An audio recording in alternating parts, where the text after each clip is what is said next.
Bonjour à tous, je me présente Hicham Boumbar, j'ai 30 ans, je suis entraîneur-formateur ici en France. Je suis titulaire de l'UFAA et du diplôme universitaire de football. Donc j'ai commencé à être entraîneur maintenant depuis une dizaine d'années. J'ai intégré le coaching suite à des blessures répétitives en tant que joueur.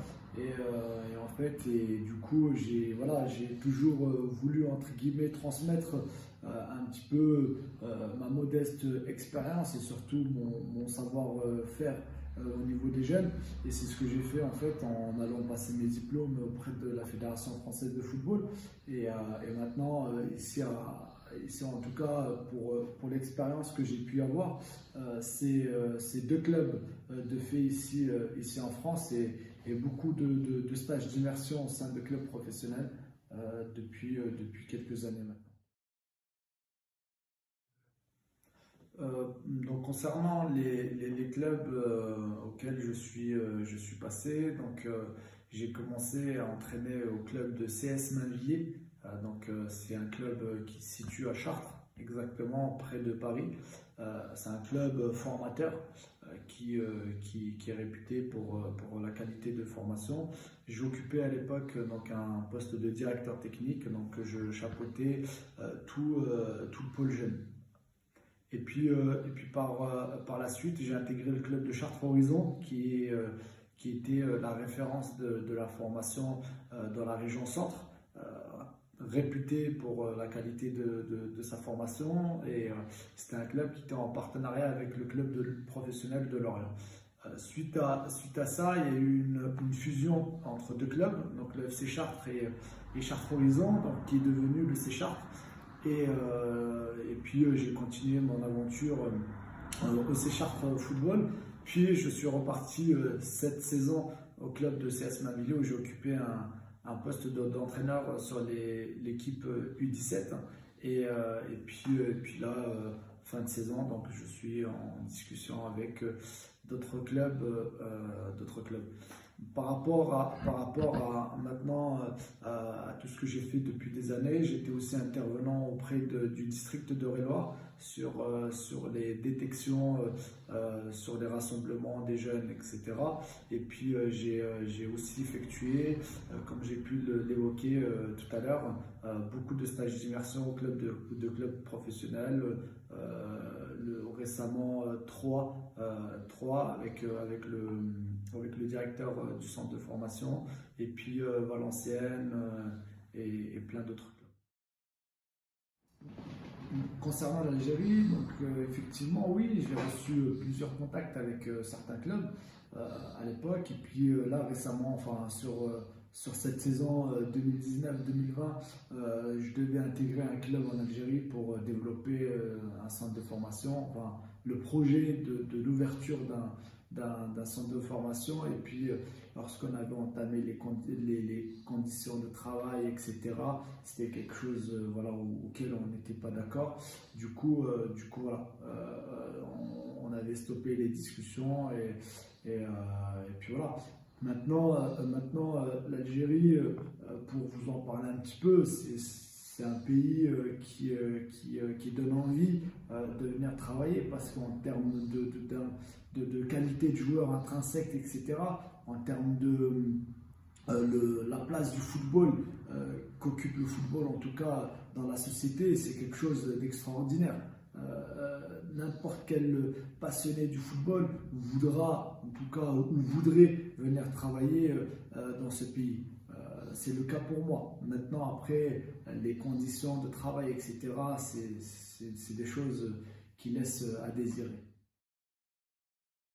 Concernant la formation en Algérie, la formation de joueurs, bien évidemment, en fait, c'est pas que l'Algérie n'a pas de formation de jeunes. Si, il existe une formation, parce que finalement, dès lors où un club accueille des joueurs dans le club qui sont jeunes, voilà, on est en train de former des joueurs. Maintenant, c'est la question qu'il faut se poser, c'est cette qualité de formation.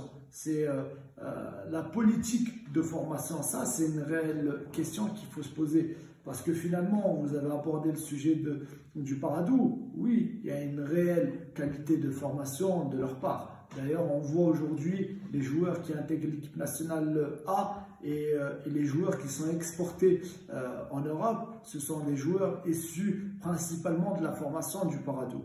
Mais aujourd'hui, lorsqu'on voit certains joueurs de l'équipe nationale aujourd'hui, ce sont la dernière Coupe d'Afrique qui a été remportée par notre équipe nationale, il y a des joueurs issus du championnat local, les Bounjah, les Belaili, etc.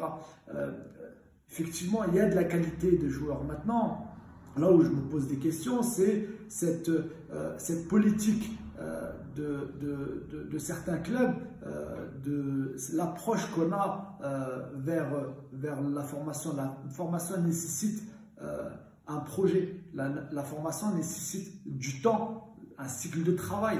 Et ça, en fait, on ne peut pas travailler et former des joueurs dans le climat qui règne aujourd'hui dans nos clubs algériens. Pourquoi? Parce que la plupart des clubs cherchent le résultat dans l'instant T.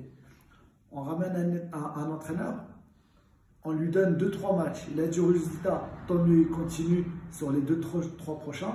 S'il n'a pas de résultat, il est mis de côté. Et en fait, c'est pareil, c'est ce qui règne en fait finalement sur la mentalité de nos entraîneurs, sur les équipes de jeunes, c'est que finalement, un entraîneur qui entraîne une équipe U14, U15, en fait, on n'est plus sur un cycle de travail, un cycle de formation, on est sur des objectifs à atteindre sur le plan individuel et sur des compétences à développer, etc.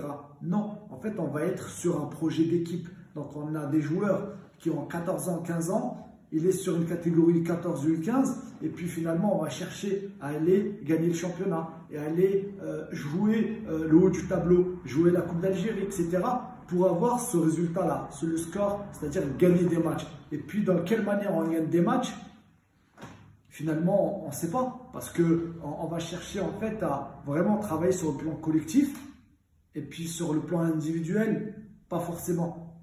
Et puis après, on va récupérer des joueurs qui sont en retard sur certains aspects tactiques, etc. L'Algérie possède énormément de compétences, que ce soit des entraîneurs, des dirigeants, des joueurs. Maintenant, c'est surtout cette mentalité qui pose problème. Demain, on propose un challenge, un projet pour n'importe quel club, pour pouvoir, entre guillemets, restructurer ce pôle jeune. Bien évidemment, je ne vais pas tourner le doigt à mon pays, j'ai envie que ça progresse, j'ai envie que ça évolue, j'ai envie que la formation algérienne et le football algérien soit un des plus beaux footballs sur le continent africain. Après, je ne suis pas aussi fermé sur des projets à l'étranger. Là, aujourd'hui, j'ai des sollicitations, depuis la saison dernière, j'avais des sollicitations à l'étranger, même ici en France. Là, aujourd'hui, je fais objet en tout cas de sollicitations en Europe, où j'ai refusé un poste, mais aussi dans le Moyen-Orient, auquel peut-être je vais m'engager très prochainement. Le conseil que j'ai à donner pour le développement de la formation, moi, c'est cette approche-là d'entraîneur et joueur. Mais avant l'entraîneur et joueur, c'est le club vers l'entraîneur et l'entraîneur-joueur. C'est en fait ce triangle-là qui fait que il faut changer, je pense, les mentalités. Ces mentalités-là, déjà, vont commencer en fait à changer lorsque les instances sportives en Algérie puissent développer davantage les installations, les infrastructures du sport en général. Et puis par cette mise en place d'infrastructures, d'installations, etc., là, il faudrait vraiment penser à une culture de formation, de pouvoir accompagner les jeunes dès le plus jeune âge. C'est pas normal que dans nos clubs en Algérie, on accueille des joueurs qu'à partir de 13 ans. ou de 12 ans, c'est pas possible. Il faudrait que les clubs professionnels de première division, de deuxième division, puissent avoir une école de football, accueillir des jeunes à partir de 7 ans pour pouvoir éduquer, les éduquer avec les valeurs du club, avec aussi des compétences, cette formation du joueur sur le plan athlétique, sur le plan technique, parce que sur les petites catégories, c'est sur ce plan-là qu'on développe davantage de joueurs. Et puis créer une certaine continuité des U7 à U19 pour qu'il puisse y avoir une cohérence de formation. Et puis voilà, après, les entraîneurs, les éducateurs puissent changer un petit peu cet état d'esprit, cette mentalité de championite, vouloir gagner à tout prix et à n'importe quelle condition, avantager et donner plus de priorité au contenu de vos matchs, au contenu de vos séances pour que les jeunes puissent apprendre cette rigueur sur le plan individuel puis collectif. Je tiens à vous remercier en tout cas pour cet entretien. Ce fut un plaisir pour moi de répondre à vos questions et je vous souhaite vraiment une réussite dans ce que vous entreprenez. Et puis je passe un grand bonjour à tout l'ensemble des sportifs d'Algérie, que ce soit footballeurs, entraîneurs, dirigeants, etc. Et faisons en sorte à ce qu'il y ait une évolution de notre football.